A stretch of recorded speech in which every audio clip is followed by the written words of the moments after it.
Hi this is doctor JMR chemistry.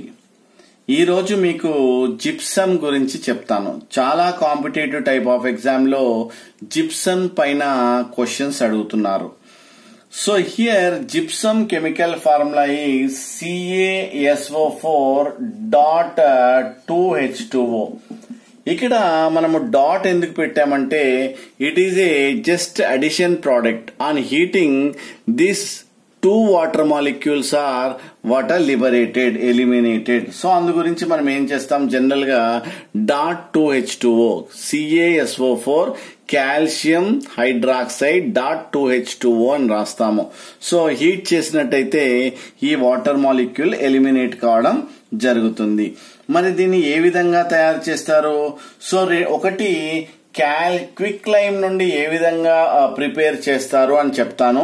ఇంకొకటి మనము CaCO3 అంటే ఏమంటారు, దీన్ని లైమ్ స్టోన్ అంటారు, దీన్ని ఏమంటారు క్విక్ లైమ్.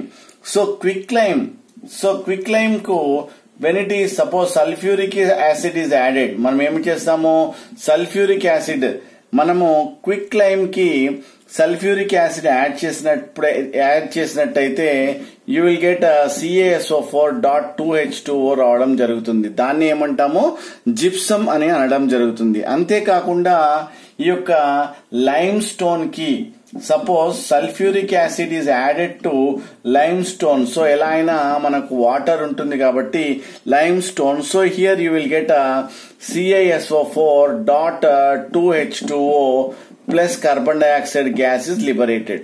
సో ఈ విధంగా సల్ఫ్యూరిక్ యాసిడ్ ని క్విక్ లైమ్ కి యాడ్ చేసినా లేదా సల్ఫ్యూరిక్ యాసిడ్ ని లైమ్ స్టోన్ కి యాడ్ చేసినా మనకు ఏమైతుంది, సో మనకు జిప్సమ్ మనకు ఫామ్ కావడం జరుగుతుంది.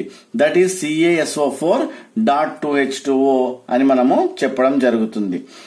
So the solubility of gypsum decreases on heating. బాగా హీట్ చేసినాం అనుకోండి దాని సాల్యుబిలిటీ అనేది తగ్గుతూ ఉంటుంది. అంటే మనకు ఇక్కడ ఒక ఇంపార్టెంట్ టర్మినాలజీ ఏంటంటే చాలా కాంపిటేటివ్ టైప్ ఆఫ్ ఎగ్జామ్స్ లో అడుగుతూ ఉంటారు. ఈ జిప్సమ్ ని మనం హీట్ చేసినట్టయితే అంటే 120 degrees దగ్గర హీట్ చేసినట్టయితే స్లోగా మనకి ఏమైతుంది, వాటర్ మాలిక్యూల్స్ డిజాల్వ్ అంటే డిక్రీజ్ కావడం, ఎలిమినేట్ కావడం జరుగుతుంది. సో ఇక్కడ చూసినట్టయితే మనకు ఇక్కడ ఒక హాఫ్ అంటే dot half H2O plus it is nothing but 3/2 is nothing but water. 3/2 is nothing but 1.5 molecule. 1/2 అని అర్థం. So 1.5 molecule is eliminated. So ఇక్కడ CaSO4.2H2O.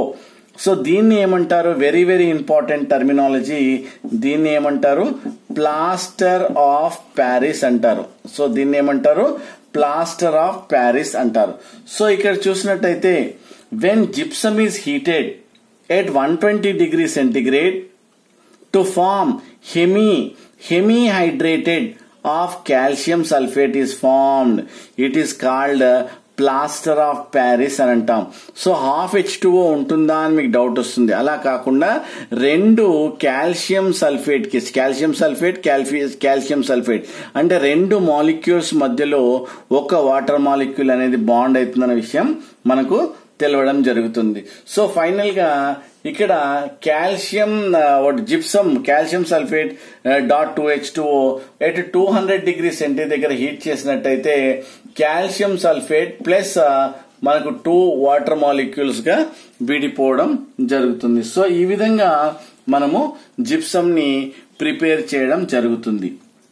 ఎలా అంటే మనం క్విక్ లైమ్ ని సల్ఫ్యూరిక్ యాసిడ్ ని క్విక్ లైమ్ ని యాడ్ చేసినప్పుడు గానీ సల్ఫ్యూరిక్ యాసిడ్ ని లైమ్ వాటర్ కి యాడ్ చేసినప్పుడు మనకేం ఫామ్ అవుతుంది, జిప్సమ్ ఫామ్ అవుతుంది. సో మన జిప్సమ్ ని హీట్ చేస్తే ప్లాస్టర్ ఆఫ్ ప్యారిస్ మనకు రావడం జరుగుతుంది. సో మీకు జనరల్ గా ఈ ప్లాస్టర్ ఆఫ్ ప్యారిస్ ని అగ్రికల్చర్ లో లేదంటే ఏదైనా బోన్ సెట్టింగ్ లో సో ఒక సిమెంట్ లాగా అంటే వైట్ సిమెంట్ అంటారు కదా, సో అక్కడ పైన it is nothing but plaster of Paris.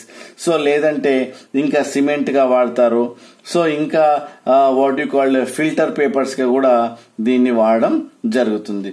So what you call this is about gypsum. Yes. Thank you. This is Dr. JMR Chemistry.